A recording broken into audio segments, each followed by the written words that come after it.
శ్రీ సత్యసాయి జిల్లా గోరంట్ల మండలంలోని పాలసముద్రం చెరువుకు మహర్దసరానుంది. ఈ నేపథ్యంలో చెరువు సుందరీకరణ పనులకు మంత్రి సవితా భూమి పూజలు చేశారు.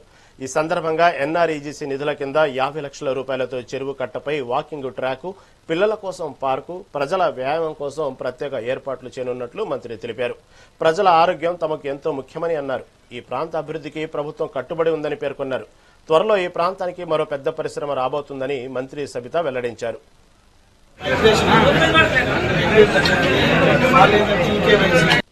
ఎన్నికల సమయంలో మాట చెప్పినట్లుగా మరి 60% రోడ్లని మనం పూర్తి చేసుకున్నాం.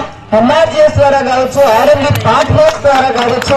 మరి అదే విధంగా కూడా సహకరించేందుకు మరి అధికారులు గొప్పగా జిల్లా కలెక్టర్ గారు కావచ్చు, పీడీ గారికి కావచ్చు, మరి రెడ్డి గారికి కావచ్చు, ఆల్ డిపార్ట్మెంట్స్ అధికారులకు కూడా ప్రత్యేకమైన ధన్యవాదాలు కూడా తెలియజేస్తున్నాం. మరి ఒక పక్క సూపర్ 6 పథకాలతో పాటు రోడ్ కనెక్టివిటీ పాటు ఇలా పార్కులు కూడా ప్రతి మండలంలో కూడా పార్కులు కూడా సెలెక్ట్ చేశాం. పార్కుల ప్లేస్ కూడా సెలెక్ట్ చేశాం. అందుకు ఒక్కొక్క పార్కుగా మరి అభివృద్ధి ధ్యేయంగా తీసుకెళ్లాలి. నిజంగా మరి పాల సముద్రం అంటే నిజంగానే పాల సముద్రంగా ఉంది.